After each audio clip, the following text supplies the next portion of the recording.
नमस्कार, स्वागत है आपका अपने YouTube channel MPS coaching classes पर। आज हम अभिवृद्धि एवं विकास टॉपिक के 25 मोस्ट इम्पॉर्टेंट एमसीक्यूज़ करेंगे। और इसके साथ साथ जिन्होंने पहली बार चैनल पे विज़िट किया है वे प्लेलिस्ट पे जाकर ज़रूर विज़िट करें, उनको देखें, क्योंकि इस चैनल के माध्यम से हम प्रतियोगी परीक्षाओं में आने वाले जितने भी मोस्ट इम्पॉर्टेंट क्वेश्चन होते हैं वो और सिलेबस वाइज पूरी तैयारी जो है वो करवाते हैं और नोट्स भी बनवाए जाते हैं कि आप खुद से अपने नोट्स बनाएं और उनको याद करें। इसी तरह से शिक्षा मनोविज्ञान के अंदर अभिवृद्धि एवं विकास पूरा हो चुका है, जिसकी प्लेलिस्ट बनी हुई है डिस्क्रिप्शन में और आई बटन में भी आपको उसका लिंक मिल जाएगा। इसी तरह से हिंदी की भी प्लेलिस्ट बनी हुई है, उसमें भी काफ़ी सारे टॉपिक हो चुके हैं, आप ज़रूर जाएँ, वहाँ पे भी विज़िट करें। गणित की भी है, अंग्रेजी की भी प्लेलिस्ट है। आने वाले समय में हम और विषयों की भी प्लेलिस्ट जो है उनमें वीडियोस डालेंगे, अपलोड करेंगे जैसे जैसे स्टूडेंट्स कहेंगे। पर अभी फ़िलहाल इन जो है टॉपिक्स पर अपना काम चल रहा है। आज हम अभिवृद्धि एवं विकास के 25 मोस्ट इम्पॉर्टेंट एमसीक्यूज़ कर रहे हैं। तो चलिए स्टार्ट करते हैं। और हाँ, चैनल को सब्सक्राइब जरूर कर लें, वीडियो को लाइक करें, अपने दोस्तों को शेयर करें और वीडियो को एंड तक जरूर देखें। फ्रायड ने लड़की के पितृ प्रेम भाव को क्या नाम दिया? सामाजिक भावना ग्रंथि, सद्भावना ग्रंथि, इलेक्ट्रा भावना ग्रंथि या ओडिपस भावना ग्रंथि?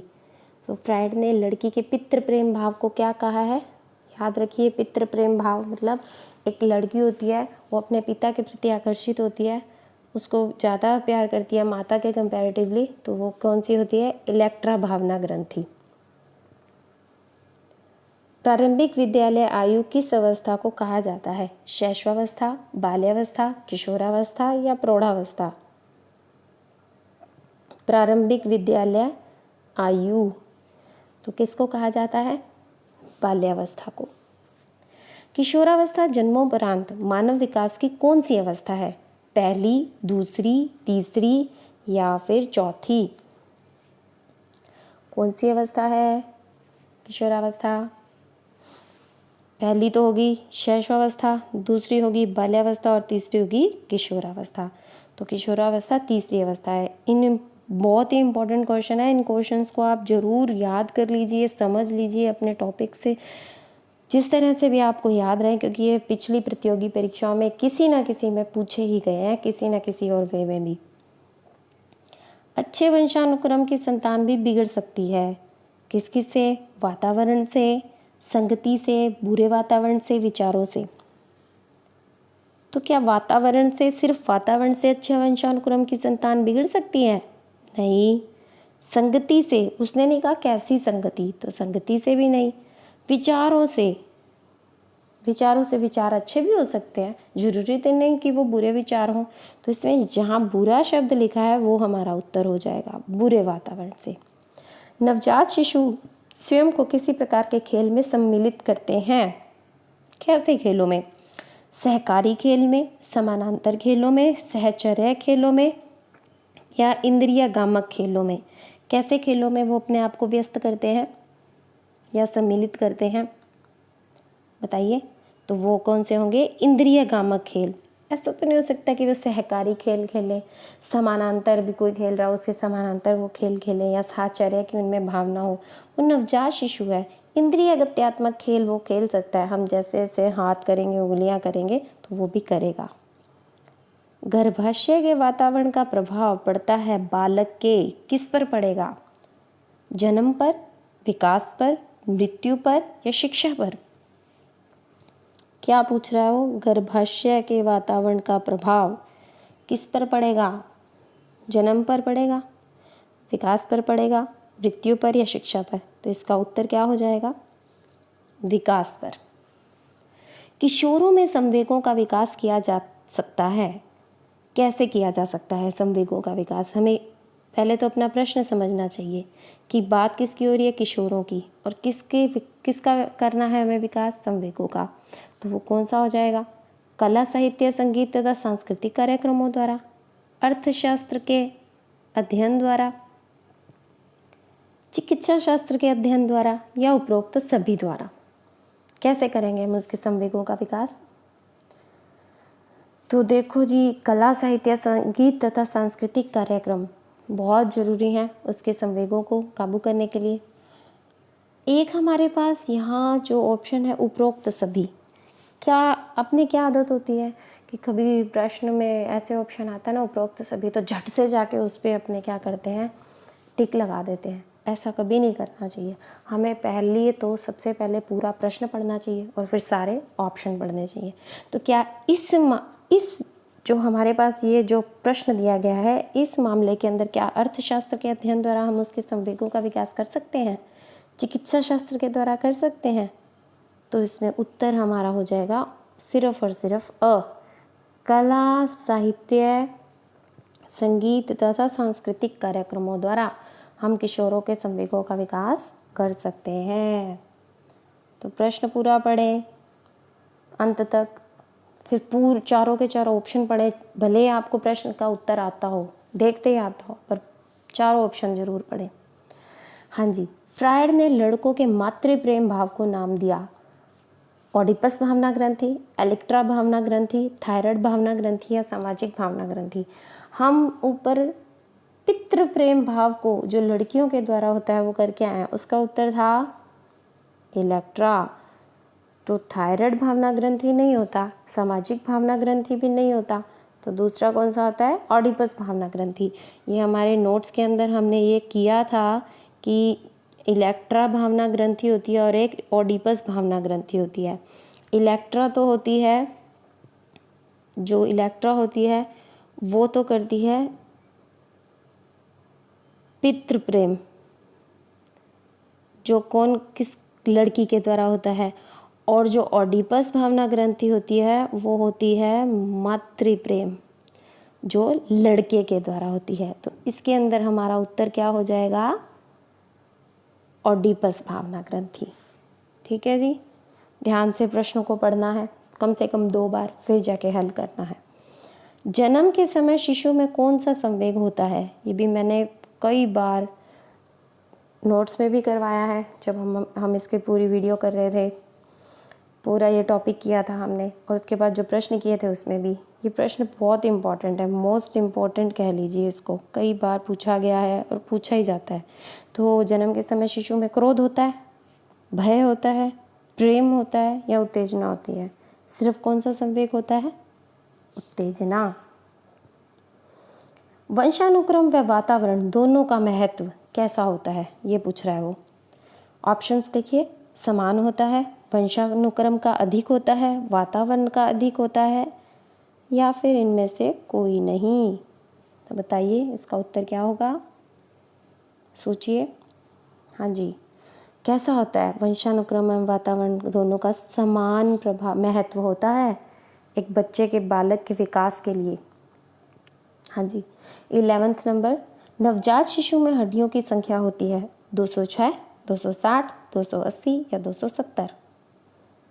नवजात शिशु में कितनी होती है हड्डियों की संख्या, 270। याद रखिएगा इस क्वेश्चन को भी। हाँ जी, शैशवावस्था, बाल्यावस्था, किशोरावस्था, प्रौढ़ावस्था नामक वर्गीकरण किसने किया? मोस्ट इम्पोर्टेंट, हम ये पढ़ते रहते हैं हमेशा, शैशव है, बाल्यावस्था है, या किशोरावस्था है, या प्रौढ़ावस्था है, मगर ये वर्गीकरण, ये नाम किसने दिए? तो वो देने वाले कौन थे, बताइए। रॉस, अर्नेस्ट जॉन्स, हार्लोक या कॉल्सनिक?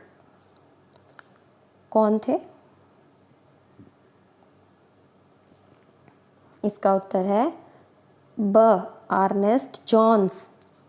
अर्नेस्ट जॉन्स थे जो इस शैशवावस्था, बाल्यावस्था, किशोरावस्था, प्रौढ़ावस्था, एक बालक के विकास के क्रम को नामकरण देने वाले या वर्गीकरण करने वाले। तो ये याद रखिएगा, मोस्ट इम्पॉर्टेंट है।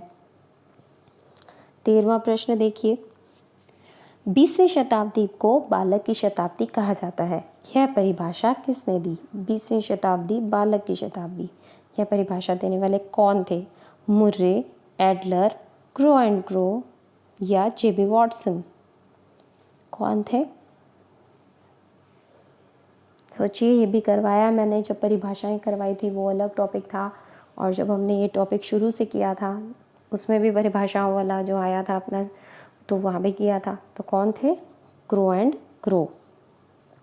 ट्रिक भी बताई थी मैंने, विद ट्रिक हमने किया ये।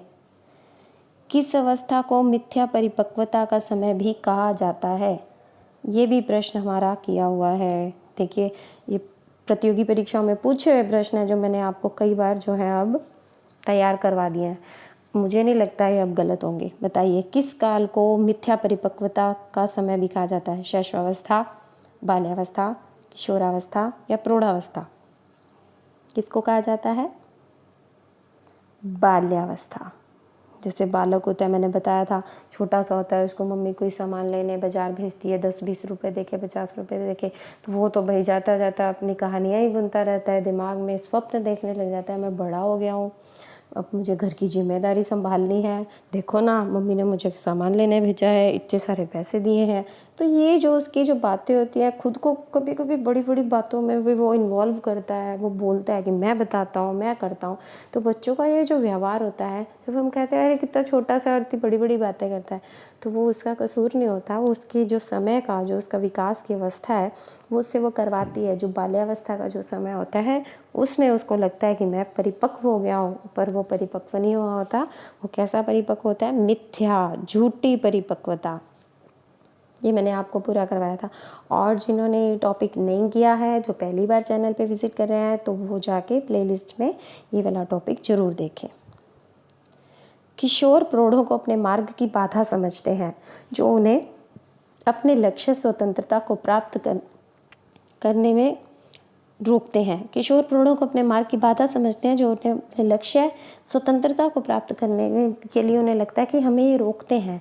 यह परिभाषा किसने दी है? हॉलसेनिक ने, हैडो कमेटी ने, स्टैनले हॉल ने, या कोई नहीं? तो कौन थे ये परिभाषा देने वाले? क्या स्टैनले हॉल थे, जो तूफान तनाव की अवस्था कहते हैं, या हैडो कमेटी थे, या कॉलसेनिक? तो कौन थे? कॉलसेनिक थे, ये कहने वाले कि किशोर अपने प्रौढ़ों को अपने मार्ग की बाधा समझते हैं, जो उन्हें अपने लक्ष्य स्वतंत्रता को प्राप्त करने के लिए ऐसे लगते हैं कि वो उन्हें रोकते हैं। नेक्स्ट देखते हैं, शैशवावस्था सीखने का आदर्श काल है। उक्त कथन है, कौन है, किसने कहा है ये कि शैशवावस्था सीखने का आदर्श काल है? तो 16 नंबर का आंसर हो जाएगा। पहले ऑप्शन देख लेते हैं, Valentine, crow and crow, स्ट्रंग, Watson. ये भी हम करके आए हैं। तो कौन है सीखने का आदर्श काल कहने वाले, और कौन सी अवस्था को? शैशवावस्था को। जब बच्चा शिशु होता है, 0 से लेके 5 वर्ष जो उसका निर्धारित किया गया है, एक मानक कि इतने वर्ष का जो बालक है वो शैशव है, शिशु है। तो कौन कहते हैं ये? Grow and grow. ठीक है जी, ये याद रखेंगे, सीखने का आदर्श काल कहने वाले। किशोरावस्था शैशवावस्था की पुनरावृत्ति है, यह किसने कहा है? किशोरावस्था शैशवावस्था की पुनरावृत्ति है, यह कौन कहते हैं? H.E. Jones, William James, Guilford या एरिक्सन? 17 नंबर का आंसर बताइए। कौन कहते हैं किशोरावस्था शैशवावस्था की पुनरावृत्ति है?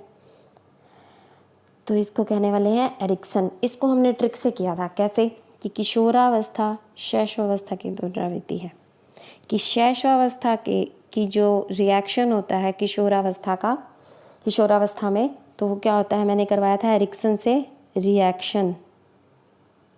याद होगा आपको अगर वीडियो ध्यान से देखिए, कि शैशवावस्था का जो रिएक्शन है वो फिर से किशोरावस्था में होता है। रिएक्शन को हमने जोड़ा था एरिक्सन से, तो ये इसको अपनों ने ट्रिक बनाई थी, याद आ गया होगा जिन्होंने भी वीडियो देखी है। तो इसका हो जाएगा एरिक्सन, और ये मोस्ट इम्पॉर्टेंट है, इसको ऐसे लगा लीजिए आप जहाँ भी आप अपने नोट्स बना रहे हैं। मोस्ट मोस्ट मोस्ट इम्पॉर्टेंट परिभाषा है, ये पूछी जाती है। 18 नंबर, किस मनोवैज्ञानिक के अनुसार विकास एक सतत और धीमी प्रक्रिया है? कौन कहता है कि धीमी प्रक्रिया है? कॉल्सनिक, पियाजे, स्किनर या हार्लॉक? सतत है और धीमी धीमी प्रक्रिया है कहने वाले कौन है? हार्लॉक। ठीक है, इसको अपने देखते हैं कि जो लॉक होता है उसको धीमे धीमे ही लगाना चाहिए या धीमे धीमे ही खोलना चाहिए। लॉक, लॉक से याद रखेंगे अपने इसको, ठीक है। छद्म परिपक्वता काल होता है, ध्यान से सोचिए इसको। किशोरावस्था, शैशवावस्था, पूर्व बाल्यावस्था, उत्तर बाल्यावस्था। हाँ जी, छद्म परिपक्वता। किशोरावस्था होती है नहीं, क्योंकि इसमें वो परिपक्व हो जाते हैं। शैशवावस्था होती है नहीं, उसमें वो शिशु होते हैं, उनको पता ही नहीं होता, वो छोटे होते हैं। 0 से 5 वर्ष के बालक, आप उनकी बातें, उनका रहन सहन, उनका चलने फिरने का ढंग देख सकते हैं। वो अपने आप को कभी भी परिपक्व नहीं, आप उन्हें डरा दीजिए कि ये हुआ है, ये बिल्ली आ गई, कुछ भी, वो डर जाते हैं। मगर जो बाल्यावस्था में प्रवेश कर गया वो बालक होता है, वो धीरे धीरे धीरे आगे की ओर बढ़ता हुआ एक ऐसे काल की ओर पहुंचता है जिसको हम मिथ्या परिपक्वता या छद्म परिपक्वता काल कहते हैं। जो पूर्व बाल्यावस्था में नहीं होती, तब तो वो शैशवावस्था से बाल्यावस्था में प्रवेश कर रहा होता है, छोटा होता है। पर जैसे ही वो उत्तर बाल्यावस्था में जाता है ना, तब जाके वो क्या है, इस प्रकार की मिथ्या परिपक्वता, जैसे 8, 9, 10 साल का जो बालक होता है, तो वो ऐसा बिल्कुल 9-10 साल का बालक तो 100% ऐसा ही होता है, करता ही है। मतलब 100 में से 99 बच्चे ऐसे ही होंगे, वो कहें हाँ जी हमें ये चीज़ आती है। हाँ, अलग बात है कि वो अंतर्मुखी व्यक्तित्व का है कि हमें बताए ना, तो ये जब हम व्यक्तित्व के टॉपिक पे आएंगे तब हम पढ़ेंगे। मगर ऐसा देखा जाता है कि जो उत्तर बाल्यावस्था के जो बच्चे होते हैं वो खुद को एक परिपक्व अवस्था के अंदर महसूस करने लगते हैं, जिसका भी मैंने आपको ऊपर उदाहरण दिया है। आगे देखिए, निम्न में से कौन सी शैशवावस्था की विशेषता नहीं है? मोस्ट, इसको भी ध्यान रखना है, पूछा जाता है, कई बार अपने को कंफ्यूज करता है। निम्न में से कौन सी शैशवावस्था की विशेषता नहीं है? अब दूसरी चीज़, सबसे बड़ी चीज़ याद रखनी, नहीं है पूछा है उसने। क्या पूछा है हमसे? नहीं है। हाँ का कई बार अपने उत्तर दे आते हैं, मगर अपने को जब भी किसी भी प्रतियोगी परीक्षा में नहीं का उत्तर पूछा है तो अपने नहीं पे पहले ही गोला लगा लो। जो भी प्रश्न आपने जैसे जैसे फटाफट देखे हैं उसमें अगर नहीं दिख रहा है, नहीं पे गोला लगाते जाओ। ये एक पेपर करने का तरीका होता है। ऐसे नहीं है कि अपने जाके ये जो बहुविकल्पीय प्रश्नों वाले MCQs वाले प्रश्न होते हैं जी, कंपटीशन लाइन में क्या है, इसमें तो हो जाता है। इसको करने का एक बहुत ही सुंदर और शानदार तरीका होता है, सब सिखाएंगे। मैं आपको हर थोड़ी थोड़ी ट्रिक्स जो है कई सभी वीडियोस में बताती रहती हूँ, तो आप ध्यान रखा कीजिए। 20वीं का अपने अब इसके ऑप्शन देखते हैं। आत्म प्रेम शैशवावस्था में, शारीरिक विकास में तीव्रता, नैतिकता, दूसरों पर निर्भरता। तो बताइए, आत्म प्रेम उनमें होता है, शारीरिक विकास में तीव्रता, दूसरों पर निर्भरता या नैतिकता? कौन सी विशेषता नहीं है? देखिए, वो आत्म प्रेम होता है उसमें, शारीरिक विकास में भी तीव्रता होती है। कहते हैं ना, बच्चे का जो दिमाग होता है वो शैशवावस्था में 80% 90% पूर्ण हो जाता है, अपने विकास के क्रम को पूरा कर लेता है 5-6 साल तक, तो वो शैशवावस्था ही होती है उसकी। तो शारीरिक विकास, उसका शरीर भी फटाफट से, कितना छोटा सा बालक होता है नवजात शिशु, और वो फटाफट 5-6 साल का बालक काफ़ी बड़ा दिखने लग जाता है, चलने लग जाता है, वो कितने सारे कार्य वो सीखता है। तो शारीरिक विकास में तो जी तीव्रता होती है, आत्म प्रेम भी होता है, दूसरों पर निर्भर भी होता है वो, मगर उसमें नैतिकता नहीं होती। हमारा उत्तर हो जाएगा नैतिकता, उसमें नैतिकता नहीं होती, तो हमारा उत्तर है नैतिकता। समझ आ गया आपको कि ये ऐसे प्रश्नों को हमने किस प्रकार से हल करना है। 21वां, बाल्यावस्था को प्रतिद्वंद्वात्मक समाजीकरण की अवस्था किसने कहा? प्रतिद्वंद्वात्मक समाजीकरण, वुडवर्थ, किलपैट्रिक, ब्रिजेज, उक्त में से कोई नहीं। तो कौन थे प्रतिद्वंद्वात्मक कहने वाले समाजीकरण की अवस्था? किलपैट्रिक, ये भी किया था। विकास अवस्थाओं के संदर्भ में आकस्मिक परिवर्तन का सिद्धांत दिया कि आकस्मिक, अचानक से परिवर्तन होते हैं विकास अवस्थाओं के अंदर। ये कहने वाले कौन थे? वैलेंटाइन, स्टैनले हॉल, थॉर्नडाइक या कॉल्सनिक? कौन थे? किशोरावस्था तनाव तूफान की अवस्था है कहने वाले हमारे स्टैनले हॉल, तो वो थे आकस्मिक परिवर्तन का सिद्धांत कहने वाले। ठीक है जी। निम्न में से कौन सा मनोविज्ञान के अनुसार विकास का आयाम नहीं है, कि विकास के जो आयाम है हमारे उसके अंदर कौन सा नहीं है। देखिए फिर से उसने नहीं है पूछा है, ये अपने को याद रखना है। संज्ञानात्मक, सामाजिक, भाषिक या आध्यात्मिक, कौन सा आयाम नहीं है। संज्ञानात्मक होता है, सामाजिक भी अपने देखते हैं, भाषिक भी देखते हैं, और कौन सा नहीं होता, आध्यात्मिक। 24 नंबर प्रश्न, शरीर के प्रत्येक अंग की विकास दर अलग अलग अवस्थाओं में अलग अलग होती है, उक्त कथन में निहित सिद्धांत है। व्यक्तिगत भिन्नता, क्रमबद्धता, विकास की गति में भिन्नता, उक्त कोई नहीं। तो क्या हो जाएगा इसका उत्तर, विकास की गति में भिन्नता। मानसिक या सामाजिक विकास शारीरिक विकास पर निर्भर है, के सिद्धांत अनुसार वो कह रहे हैं कि मानसिक या सामाजिक विकास शारीरिक विकास पर निर्भर है। ये ऐसा कौन से सिद्धांत के अनुसार होता है, समान प्रतिमान का सिद्धांत, सिफेलोकॉर्डल सिद्धांत, परस्पर संबंध का सिद्धांत, या उक्त सभी। बहुत ही बढ़िया क्वेश्चन है ये। तो क्या हो जाएगा इसमें, मानसिक या सामाजिक विकास शारीरिक विकास पर निर्भर है, यह परस्पर संबंध के सिद्धांत पर आधारित है। जो परस्पर संबंध का सिद्धांत है वो। आज हमने 25 मोस्ट इम्पोर्टेंट क्वेश्चन कर लिए हैं।